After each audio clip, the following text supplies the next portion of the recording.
సంవత్సరాల తరబడి government job కోసం వేచి చూస్తున్నారా? కేవలం 8 నెలల్లో మీ కల నెరవేర్చుకోండి. వెంటనే కింది నంబర్స్‌కి కాల్ చేయండి. నమస్తే రమగారు. నమస్తే జయ. రమగారు, ఏదైనా సరదాగా ఉండే స్టోరీ చెప్తారా? పిశాచాల కథ చెప్తాను ఒకటి. ఓకే. ఇంగ్లీష్ కథే బహుశా ఇది. బహుశా చందమామలోనే వచ్చింది కానీ ఎప్పుడో 60s 70sలో వచ్చింది. అలాంటి కథలు మనం చాలా వింటూనే ఉంటాం. పూర్వం ఇది దేశ సరిహద్దుల్లో ఉన్న ఒక గ్రామం. ఇద్దరు అన్నదమ్ములు ఉండేవాళ్ళు. అయితే అన్నయ్య భలే తెలివైన వాడు, అంటే డబ్బు చేసుకునే తెలివితేటలు బాగా ఉన్నాయి. అన్నయ్య భార్య ఏంటంటే కొంచెం పిసినారిదనమాట. ఉచిత IVF IUI కన్సల్టేషన్, ఉచిత అల్ట్రాసౌండ్ స్కాన్. 49 అంటే సంతానం, 49 అంటే సంతోషం. ఆ పిసినారితనంతో ఎంతసేపు భర్తని తమ్ముడికి ఏమైనా ఇవ్వనిచ్చేది కదా, అతను ఇచ్చేవాడు కాదు. ఆస్తి స్వాస్తి పంచుకున్నారు అమ్మా నాన్న గతించాక. పంచుకుంటే తమ్ముడు వాటాకి ఏం పెద్ద రాల, అన్నయ్య వాటాకి వచ్చింది. అతను కొంచెం వృద్ధి చేసుకుని మంచి మంచివి అడిగి తీసేసుకుని, మా నాన్న ముందే నాకు చెప్పాడని, మా అమ్మ ఎప్పుడో నా చేతిలో పెట్టేసిందని అట్లా మంచి మంచి వస్తువులు, వెండి బంగారాలు అన్నీ లాగేసుకున్నాడు. తమ్ముడు చిన్న చిన్నవి ఏవో మిగిలినాయి వాడికి.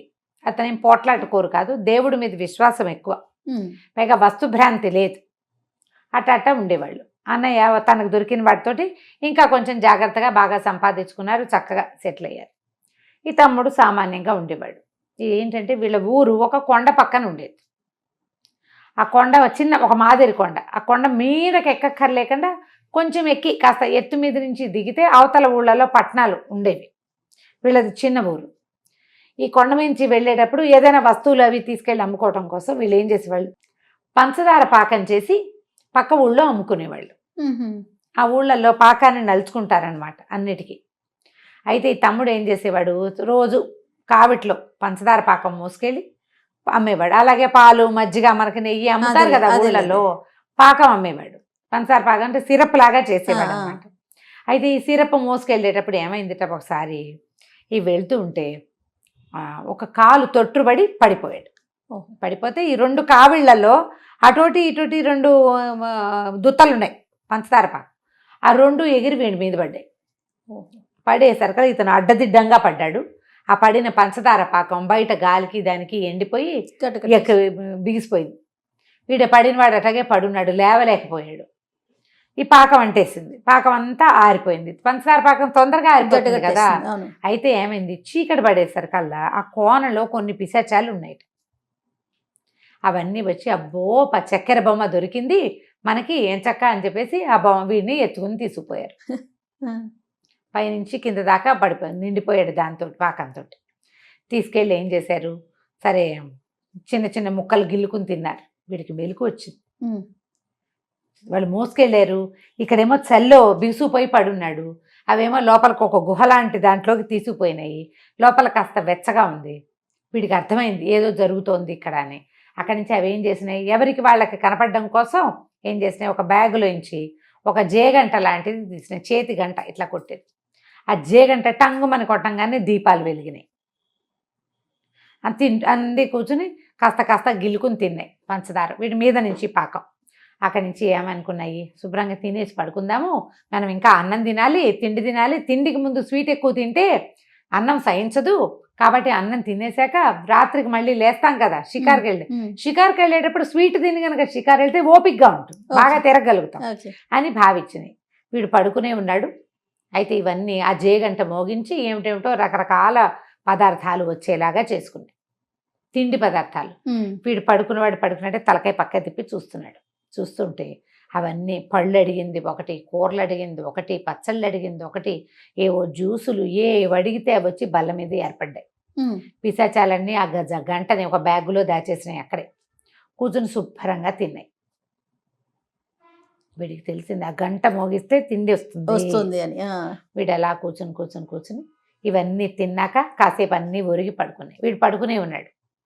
ఒరిగి ఒక గంట విశ్రాంతి తీసుకుని మొత్తం పిశాచాలని రైమని బయటికి వెళ్ళిపోయినాయి షికారుకి. తినేసి షికారుకి వెళ్ళింది. ఇప్పుడు పంచదార ఇప్పుడు తినద్దు, చక్కెర బొమ్మలు ఇప్పుడు తినకూడదు, తిరిగి వచ్చేసరికి అలసిపోయి వస్తాం, అప్పుడు తింటే కావాలంటే పడుకోవచ్చు లేకపోతే వెళ్ళచ్చు, ఇట్లా ఆలోచించుకుని ఇంకా వీడు జోలికి రాల. వీడు మాత్రం ఆ తెల్లపాకం ఒళ్ళంతా బిగిసిపోయి అక్కడ చూస్తున్నాడు. సరే వీళ్ళన్నీ వెళ్ళిపోగానే వీడు ఏం చేశాడు, ఒక్క ఉదుటం లేచి కాస్త గట్టిగా విదిలించుకున్నాడు. పంచదార మడతల్లో అంతా బిగిసిపోయింది కదా, వీడు లోపలికి వచ్చేసరికి ఒళ్ళు వెచ్చబడింది, చలి తగ్గిపోయింది. గట్టిగా విదిలిచ్చేసరికి ఆ బెతికలుగా ఉన్నదంతా ఊడిపోయింది. గభాలను వెళ్ళి ఆ సంచిలో ఉన్న జేగంట మోగిచ్చాడు. రొట్టెలు పప్పు కూర అడిగాడు. అవి రాగానే తినేశాడు. ఎప్పుడు పడ్డాడు వీడు? సాయంకాలం 4ంటికి పడిపోయాడు. ఆకలిస్తుంది కదా పాపం. మరి అర్ధరాత్రి అయింది, ఆకలేదు. తినేసి ఆ జేగంట నా సంచిలో పెట్టి సంచి సంకలో పెట్టుకుని వచ్చేసాడు. బయటకు వచ్చేసాడు. ఇంటికి వెళ్ళే దారి వెతుక్కుంటూ, వాడికి తెలుసు కదా ఆ కోనల మీద దారులు. అదే ఇంటికి వెళ్ళిపోయాడు. పెళ్ళంతా తెల్లబోయింది. ఇంటికి వచ్చేసరికి ఇదేమిటయ్యా ఇట అయ్యావు, అదేంటి ఒళ్ళంతా పాకంగా అట్లా అయిందంటే, ఉండవే కాసిన వెన్నీళ్ళు పెట్టు స్నానం చేస్తానని స్నానం చేసి ఎవ్వరికీ చెప్పద్దు, మనకి ఒక విచిత్రమైన వస్తువు దొరికిందని చెప్పాడు. అక్కడి నుంచి రోజు ఇంకా తిండికి బాధ లేదు కదా, ఆ గంట కొట్టడం. వీళ్ళు అత్యాస పరులు కాదు. మామిడి పండు కావాలి ఎండాకాలం మామిడి పళ్ళుగా, శీతాకాలం కూడా మామిడి పళ్ళు కావాలి, శీతాకాలం మల్లెపూలు కావాలి స్టైల్ వాళ్ళు కాదు. ఇప్పుడు దొరికేవే ఇప్పుడు కావాలని కోరుకుంటారు. మనకి నిజం, మనకు అవకాశం వచ్చింది అనుకో జయ, మనం చేయమా? చేస్తామండి. ఎక్కడికి అసలు మామూలుగా ఎవరైనా సలహా చెప్తారు, మంచి మాట చెప్తారు అంటేనే, మా అబ్బాయి అన్నం తింటలేదు ఏం చేయాలి, నువ్వు అన్నానికి ముందు చాక్లెట్ పెట్టావనే సంగతి చెప్పకుండా బ్రెస్లెట్ ఇలాగా దొరికితే చాలు. అవకాశం దొరికితే ఏది కావాలంటే అది వస్తుందంటే మనం భూలోక పదార్థాలు వదిలేసి బ్రహ్మలోక పదార్థాలు కోరుకుంటాం కదా. కానీ వీడు అలాంటి వాడు కాదు, మంచివాడు పాపం, మంచివాడు. 2 పూట్ల హాయిగా తిండి వచ్చేసేది. అయినా కూడా వీళ్ళు కష్టపడి పని చేసుకునే వాళ్ళు, సంపాదించుకునేవాడు. తర్వాత ఏమైంది, రోజులు గడిచే కొందికి తమ్ముడికి తిండి దొరుకుతోంది అనే విషయం అన్నయ్యకి అర్థమైంది. ఓకే. ఎవరైనా చుట్టాలు పక్కాలు వచ్చినప్పుడు వీడు గంట కొట్టి ఆహారం తెచ్చుకునేవాడు. వీళ్ళు వండట్లేదు వచ్చేస్తోంది అనేది తెలిసింది అన్నకి. అక్కడి నుంచి ఓ రోజు వచ్చి కూర్చున్నాడు భోజనానికి. మరి అన్నయ్య వచ్చాడు, ఇవాళ అన్నం పెట్టమన్నాడు. ఏం చేస్తారు వీళ్ళు? లోపలికి వెళ్ళి గంట కొట్టారు, చూసేసాడు. చూసేసరికి ఏమిట్రా ఏదిరా అదిరా అని అడిగాడు. వీడికి గంట కొడితే అన్నమే కాదు చాలా వస్తాయి, వాడికి తెలుసుకున్నాడు. కానీ ఎప్పుడు కొట్ల తిండికి తప్ప రెండో పనికి అతను ఆ గంట కొట్టలేదు. వాడకుండా ఉండిపోయాడు. అన్నయ్యకి చెప్పేసరికి సరే అన్నయ్య మొత్తం అడిగాడు. అడిగితే ఇట్లా పంచదార పాకం ఇలా అయ్యింది, వాళ్ళు అవి నన్ను తీసుకెళ్ళి అక్కడ గంట కనబడితే తెచ్చుకున్నాను అన్నయ్య అని చెప్పారు. సరే వీళ్ళు ఏమంటున్నారు, వీళ్ళకి తినకూడవా అన్నీ ఉన్నాయి, శుభ్రంగా గొడ్లు ఉన్నాయి, గుర్రాలు ఉన్నాయి, ఎందుకు వీళ్ళకి? కానీ ఆశ, భ్రాంతి.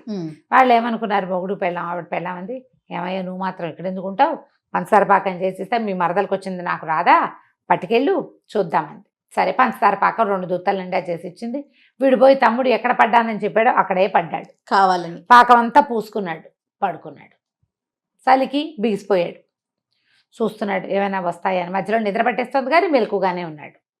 పిశాచాలు వచ్చి చూసినాయి. కిందటిసారి చక్కెర బొమ్మని తీసుకెళ్తే అది జేగంట కొట్టేసింది. జేగంట పోయింది, వాటికి తెలుసు కదా. దీని సంగతి చూద్దామని దీన్ని బట్టుకెళ్ళి లోపల పెట్టుకున్నాక ఏమైంది, పెట్టుకున్నాక ఏమనుకున్నారు, ఇక్కడే వదిలేసామనుకో ఈ చక్కెర బొమ్మ ఇది పట్టుకెళ్ళిపోతుంది. అందుకని దీన్ని చక్కెరగా ఉంచద్దు, చక్కెరని కరగబెట్టేసుకుందాం. తలా కాస్త చెంచాతో తీసుకుని చిన్న కప్పులతో తీసుకుని తాగచ్చని మనం మంట పెట్టి ఓ గిన్నె పెట్టి దాంట్లో నీళ్ళు మరగబెట్టి వీడిని ఎత్తి అందులో కూర్చోబెట్టి వీడు లబో దీబోమని కేకలు పెట్టి పరిగి అరిచేసరికల్లా బయటికి తీసుకొచ్చాక దొంగ వెధవ కిందటిసారి ఇలాగే వచ్చి మా జయగడ్డ తీసుకుపోయావు, నీ పని చెప్తా ఉండని పిశాచాలన్నీ కలిసి వీడు ముక్కు పుచ్చుకొని లాగేసినాయి. ఇట్లా ముక్కు ఇంత బారుగా అయిపోయింది, 7 మూరల పొడుగు ముక్కు వచ్చేసింది. అంత వచ్చింది. వచ్చాక అక్కడి నుంచి ఎత్తి కొండ మించి కిందకి విసిరేసి. మూరంటే ఇంత కదా రమ్మగారు, 7 మూరలా ఎట్లా రమ్మగారు మిమ్మల్ని దాటుకొని వెళ్ళిపోయింది అంతే. ఏం చేస్తాడు, ముక్కు చుట్టుకుని వెళ్ళాడు. ఉంది. ఏం చేస్తాడు, అక్కడి నుంచి తలుపు కొట్టాడు అర్ధరాత్రి. అలాగే ఒంటి నిండా పాకం వేడి నీళ్ళు కాస్త నీళ్ళను కొంచెం కరిగిపోయాడు. ఈ ముక్కు చుట్టుకుని మరేం చేస్తాడు, వెళ్ళి తలుపు కొట్టాడు. కొట్టేసరికల్లా పెళ్ళాం వచ్చి తలుపిస్తుంది. ఏమిటయ్యా ఇలా ఉన్నామంది, నీ బొంద పెట్టా నా ముక్కు మీద నుంచి నవ్వే అని అరిచాడు. అప్పుడు దీపం పట్టుకొని చూస్తే ఏముంది, మొగుడు ఎక్కడో ఉన్నాడు, వాడి ముక్కు ఎక్కడో ఉంది. అయ్యో ఇదేమిటయ్యా ఇలా అయిందంటే, నాకు గాలి అట్టలేదు, నాకు అది కావట్లేదు, ఆ ముక్కు మూసుకోలేడు, నడవలేడు, కూర్చోలేడు, ఏం చేయాలో తెలియదు. అక్కడి నుంచి అర్ధరాత్రి వాళ్ళ ఆవిడ పరిగెత్తుకుంటూ వెళ్ళి మరుదిని లేపుకొచ్చింది. నిద్ర లేపిద్ది. మా అన్నయ్యకి ఏదో అయిపోయింది, రారా బాబు చూద్దుగా నేను అనేసరికల్లా వీడు కాస్త లోపలికి వచ్చి తీరా చూస్తే ఏముంది, అన్నయ్య ఏమో ములుగుతూ పడి ఉన్నాడు, వాడి ముక్కు అంత బాగా అక్కడెక్కడ ఉండేసరికి అక్కడి నుంచి ఏమనుకున్నాడు, అయ్యో వదిన ఇట్లా జరిగిందే, సరే నేను ప్రయత్నం చేస్తాను ఉండని పిశాచాల దగ్గరికి వెళ్ళాలి ఇప్పుడు. ఓహో సరే ఏం చేశాడు, ఆ చీకటి మాటనే ఇలా అంతర్పుచ్చుకుని వెళ్ళాడు. అక్కడికి వెళ్ళాడు. ఉమ్. ఓ రోజు గడిచిందని చెప్తానులే. సరే వీడు పైనుంచి విసిరేశారు కదా, ఆ, ఆ. సరే ఈ వదిన ఈ పూటకు ఉండనివ్వు, రేపు చూద్దాం ఉమ్. అని చెప్పి ఎట్టగొట్ట ఆ ముక్కు ఊడిపోయిన ముక్కు పొడుగుగా ఉన్నవాడిని అలాగే పడుకోబెట్టారు. మర్నాడు ఏం చేశాడంటే వీడు ఆ పిశాచాల దగ్గరికి వెళ్ళాలి, దీనికి ఏదో ఉపాయం ఉంది, ఆ ఉపాయం వాటికి తెలుస్తుంది, మనకు తెలియదు ఆ ముక్కును చిన్నది చేయటం ఎట్లాగో. అక్కడి నుంచి పోయి ఆ పిశాచాలు ఏడన్ని దగ్గర ఉంటాయో అక్కడికి వెళ్ళాడు. అర్ధరాత్రి ఇలా అంతర్పుచ్చుకుని వెళ్తే పిశాచాలు కూర్చొని కబుర్లు చెప్పుకున్నాయి తిండి తింటూ. వాళ్ళ దగ్గర ఇంకో గంట ఉంది, ఆహా.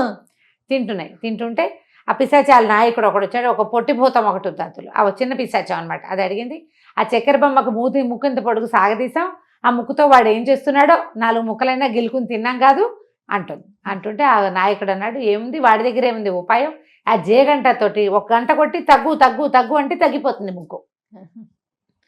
తెలిస్తే చేసుకుంటాడు, లేకపోతే వాడు ఏడుస్తాడు. మన గంట కొట్టేసినందుకు వాడికి అదే శాస్తి.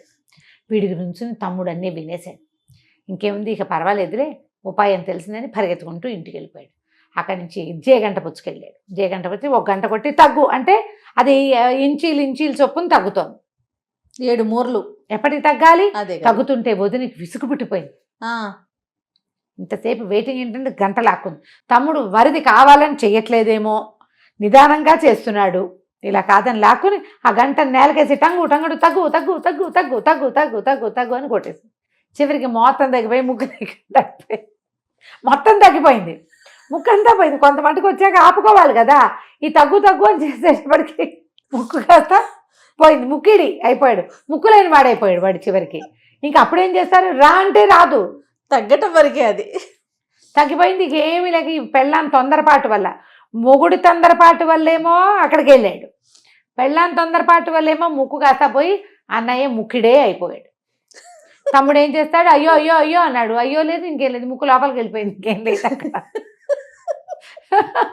ఆ తర్వాత ఇంకా తమ్ముడు ఫోన్లే, అన్నయ్య నువ్వేం పని చేయలేవు, బయటికి వెళ్తే అందరు నేను చూసి నవ్వుతారు, నీకు కూడా తిండి నేనే ఏర్పడతాను, ఈ గంటతోనే వాడుకుందాం ఇద్దరం అని చెప్పేసి అన్న తమ్ముడు ఇంక అప్పటి నుంచి కలిసి ఉండటం మొదలుపెట్టారు. కథ కంచికి మనం ఇంటికి. చాలా బాగుంది రమ్మగారు, ఇంత సరదా కదా, నాకైతే కళ్ళలో నీళ్ళు వచ్చేసినాయండి. Super. ఇలాంటివే పినక్కిల్లో ఏదో రకరకాల కథలు ఉన్నాయి, ఇంగ్లీష్ కథలు. వాడి ముక్కు ఇంత పొడుగు సాగిపోయే కథ అన్నమాట. ఆహా. ఇది కథ. రైట్ అండి, నమస్తే. నమస్తే.